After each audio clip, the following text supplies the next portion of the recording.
waqooyiga Ameerika gaar ahaan Minnesota ayaa waxay ballan qaadeen inay sii xoojinayaan taageerada ay xukuumadda iyo xisbiga dimuqraadiga shacbiga Soomaalida Itoobiya kala garab joogaan dhanka horumarka iyo nabadgelyada. Jaaliyadda deegaanka Soomaalida Itoobiya u dhalatay ku nool waqooyiga Ameerika gaar ahaan Minnesota ayaa waxay sheegeen in xisbiga dimuqraadiga shacbiga Soomaalida Itoobiya uu yahay isku xidhaha shacabka iyo waliba deegaanka kaasoo siyaasadihiisa najaxay lagu gaadhay horumar waara iyo waliba isbedel nololeed oo dhan kasta leh. Jaaliyadda waqooyiga Ameerika gaar ahaan Minnesota ayaa waxay sheegeen in xisbigu uu yahay kii meesha ka saaray dacaayadii raqiiska ahayd ee ubba ku waashay qurba joogta sanooyin ka hor isla markaana waqti xaadirkan qurba joogtu ay horumarka deegaanka ka socda si qoto dheer looga qayb qaadanayaan iyadoo jaaliyaddu ay caddeer ku muujiyeen sida ay dowladda iyo xisbigaba ugu garab joogaan inay najaxaan siyaasadaha kala duwan ee ugu talagalay in lagu horumariyo shacabka deegaanka. dhimista saboolnimada sidii loogu xidhiidha siibi lahaa ayaa waxay xukuumaddu qorshe u qaadatay in saboolnimada taariikh laga dhigo si qorshahaasi loo hirgeliyana waxaa la sameeyey isla markaasina xoogga la saaray in shacabka lagu baraarujiyey ka faa'iidaysiga wax soo saarka dhulka, ka faa'iidaysiga fursadaha ganacsiga xalaasha amaba se xorta iyo weliba fursado kala duwan oo lagu dhimayo saboolnimada. haddaba haween laga soo xulo gobolada deegaanka haweenkii danyarta iyo saboolka ahaa ayaa waxaa hay'adda adeega lacagaha yaryar ee microfinance-gu waxay gaadhsiisay lacag deyna oo gaadhaysa 900,000 halka ururka horumarinta Soomaalida Itoobiya ee North America uu gaadhsiiyay lacag deeqa oo gaadhaysa 220,000 oo bir. waxaana madashaasi ka soo qayb galay wasiiradda xafiiska arrimaha haweenka ee dowladda deegaanka Soomaalida Itoobiya Marwar Raxmed Suldaan Maxamuud Haybe oo ugu horreyn ka hadashay madashaasi ayaa sheegtay in ay xukuumaddu dadaal dheer ugu jirto tirtiridda xayndaabka saboolnimada sidii loo dabargoyn lahaa isla markaasina loo kobcin lahaa nolosha haweenka si ay u kobcaan. marar badan ay xukuumaddu u siisay haween badan lacag deyna tababaro iyo farsamooyin kale oo lagu dhimayo saboolnimada. sidoo kalena waxay wasiiraddu ay aad ugu mahad celisay ururka horumarinta Soomaalida Itoobiya ee North America iyo jaaliyadda u dhalatay dowladda deegaanka Soomaalida Itoobiya ee ku nool waqooyiga Ameerika dadaalka ay la garab taagan yihiin xisbiga dimuqraadiga shacbiga Soomaalida Itoobiya.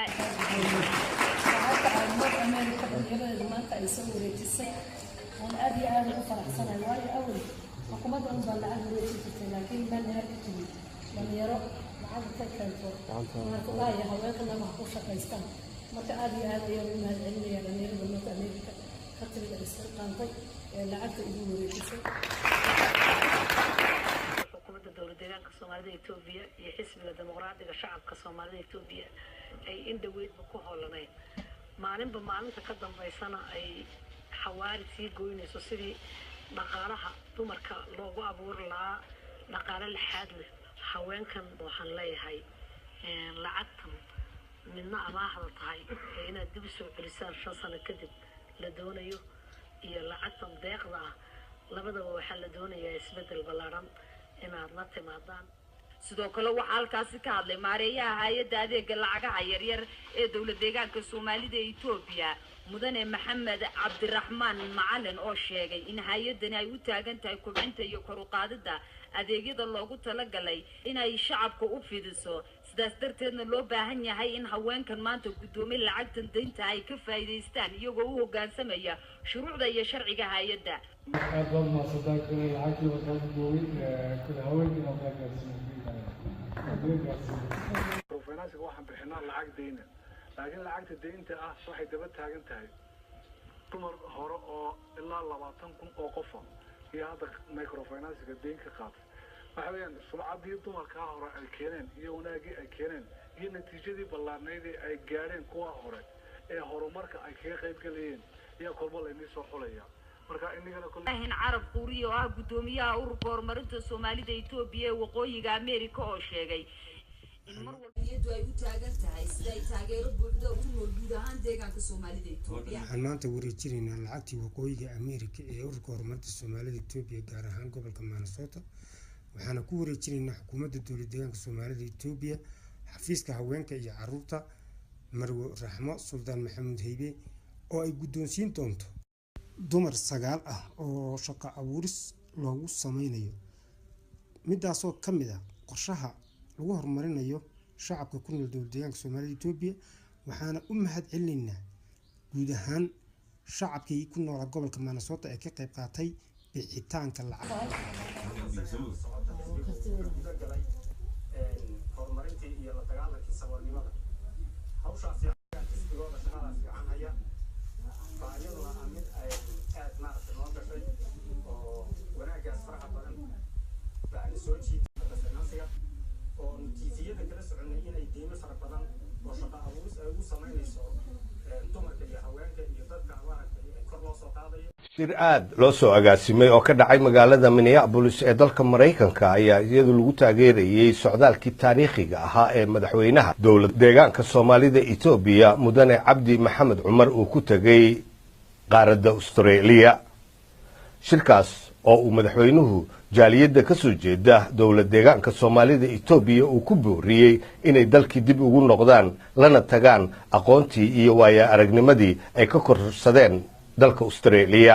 soo dhaweynaya aabaha ka hirgeliyay nabadda North America ahna geesigii la soo tacaaday uba kana cirib taray North America Ibrahim Arab welcome Assalaamu alaykum warahmatullaahi wabarakaatuh waxaan marka hore halkan ka salaamayaa ama aan u mahadcelinayaa dhammaan dadweynaha sharafta leh ee ka soo qayb galay xafladan quruxda badan ee inoo qabteen bahweynta reesacad ee ka soo jeeda degmada Qubi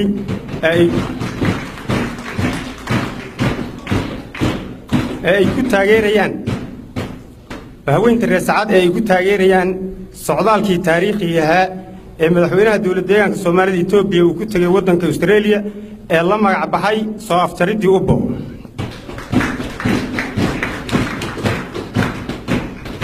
aad iyo aad baan uga mahadcelinayaa bahweynta reesacad ee ka soo jeeda degmada Qubi ee intan wadada galabta isugu timid ku taageeraysa arrimaha nabadgelyada iyo horumarka ka hana qaaday dowlad deegaanka Soomaalida Itoobiya ee uu garwadeenka ka yahay Mudane Cabdi Maxamed Cumar kuwaasoo ka markhaati kacay waxqabadka ballaaran ee dhinac walba taabanaya ee ka hirgelay guud ahaan dowlad deegaanka Soomaalida Itoobiya gaar ahaan degmada Qubi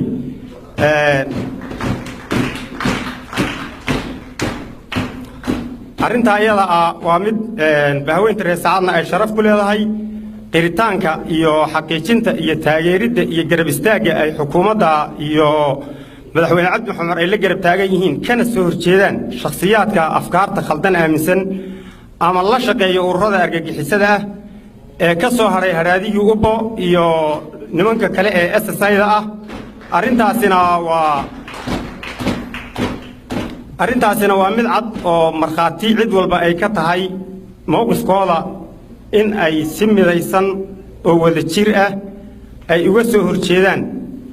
shakhsiyaadka tirada yar ee ka midka ah ururada argagixisada ah waxayna si cad oo buuxda ay uga markhaati kacayaan dhammaantood iyagoo odayaashii dhallinyartii haweenkii aqoon-yahankii ka wada midaysan inuu meeshani ay ka jirto xukuumad hirgelinaysa horumarka cagaaran cirib tiraysa saboolnimadii soo jireenka ahayd guud ahaan dowlad deegaanka Soomaalida Itoobiya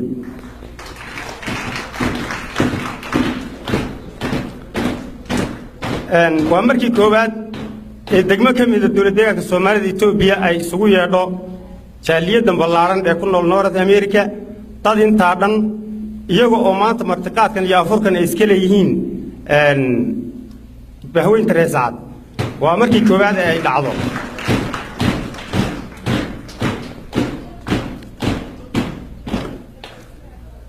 dhammaan waxaa halkan ku sugan maamulkii jaaliyadda oo halkan waxaa fadhiya maamulkii xisbiga oo ugu horeeyo Sultan Maxamed Bade waxaa fadhida guurtidii odayaasha waxaa fadhida ururadii dhalinyarta waxaa fadhida bahweyntii marti sharaftan iska lahayd ee reesacad haddaanu nahay maamulkii waxaanu ka markhaati kacaynaa arrimaha nabadgelyada iyo horumarka ka hana qaaday 8 sano ugu dambeysay dowlad deegaanka Soomaalida Itoobiya ee ay fulisay xukuumaddu arrinta ayada ana waa mid North America laga taageersan yahay shakhsiyaadka meelaha kale ku harayna iyaguna meelahooda waa loogu tagayaa sida maana soo dhaysu bedeshay meel walba isu bedelaysaa maana soo dhaw waxay ahayd xarunta laga xukumay nabadiidka maantana waa xarunta nabadda weeyaan Australiana safarka labaad waxa iyadana aan ka rajaynaynaa inay noqoto meesha lagu hogaamin doono nabadda waxaan aad u cambaaraynaynaa shakhsiyaadka u dhashay dowlad deegaanka soomaalida Itoobiya ee soo raacay ururada nabadiidka ah ee laga xukumo Oromiya ee qaba afkaarta maaragtay lagu diidan yahay xasiloonida waddanka Itoobiya guud ahaantii shakhsiyaadkii tirada yaraa ee soo raacay ee ku dhex gabanayay ee sheeganayay magaca dowlad deegaanka soomaalida Itoobiya aad iyo aad baan uga soo horjeednaa waana cambaaraynaynaa waana waxaan maanta meeshan aan isugu nimid ay marti sharaftan ay noogu samaysay beesha reer Sacad ee ka soo jeeda degmada Qubi aad iyo aad baan u mahadsantihiin taageeradan halkaasaan ka sii wadaynaa waanan cadaynaynaa degmaan u cadaynaynaa mowqifkeenna asalaamu calaykum waraxmatullahi wabarakaatu marka hore waxaan aad iyo aad u salaamayaa dowladda deegaanka soomaalida Itoobiya qaybaheeda kala duwan hadday tahay sharci dejinta qaybta baarlamaanka qaybta fulinta iyo qaybta garsoorka waxaan u mahadcelinayaa xukuumadda dowlad deegaanka soomaalida Itoobiya ee ku guuleysatay sugidda amniga iyo horumarinta hirgelinta horumarinta cagaaran ee ay rabto dadkeeda inay kaga saarto baahida dhabta ah ee soo jireegahay maantana ay rabto inay gaarsiiso horumar aan soo noqosho lahayn waxaan rabaa inaan waxay kaga faa'iidaysto inaan cambaareeyo oo aan u soo jeediyo inaan kaga soo horjeedno dadka miidiyaha sida khaldan u isticmaalayay ee afka Soomaaliga ku hadlayay ee ka baxsan xuduudda Itoobiya iyo midda dowlad deegaanka soomaalida Itoobiya kuwaasoo aflagaado fara badan iyo waxaan jirin oo propaganda ah oo ay rabaan inay ku carqaladeeyaan nabadgelyada iyo horumarka ka hanaqaaday dowlad deegaanka soomaalida Itoobiya 8 sano ugu dambeysay iyo guusha ballaaran ee ay maanta ku socoto inay ku carqaladeeyaan oo ay soo geliyaan afkaartii al-shabaab iyo al-qushaash ee waddanka Soomaaliya dirootay midaasina ay noqotay mid shacabka dowlad deegaanka soomaalida Itoobiya iyo xukuumadda iyo ciidanka qaranka iyo guud ahaanba Itoobiya ay rabaan iyaguna inay Soomaaliya nabadgelyo dhaba ay ka dhaliyaan oo maanta ciidamadii Itoobiya ay joogaan waddanka Soomaaliya una dagaalamayaan say nabadgelyo uga dhalin lahaayeen marka dadka isku dayaya iyaguna inay carqalad ka ridaan Itoobiya gudaheeda haddana ay sii isticmaalaan wiiliya beema iyo dad baa la laayay arrintaas aad baan u cambaaraynaynaa arrintii dhacdada ahayd ee ugu dambeysay ee ay ka sameeyeen degmada Gaashaamo ee gobolka Jarar ay ku laayeen ciidanka iyo shacabkaba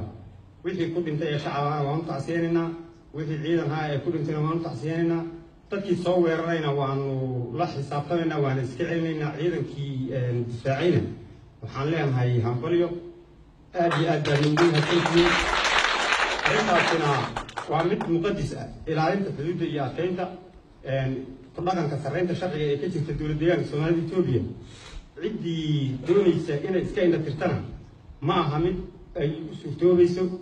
ama ay ka fulin karaan dowlad deegaanka shacabka dowlad deegaanka soomaalida Itoobiya gaashaamo deganna waa shacab Itoobiyaana ma aha qabiil si gooni ah loo ataagayo waana shacab guud iyo xukuumad iyo dowlad isku wada duuban weeyaan marka cambaarayn baan anugu soo jeedinayaa dadkii midiya sida khaldan u isticmaalayay qabiilada ku aflagaadeynayay iyo dowladda ku aflagaadeynayay anaguna inaan ku dayana ma ahe waa inaan u sheegno dadweynaha inay dadkaasi yihiin dadkii beenaalayaal marka intaas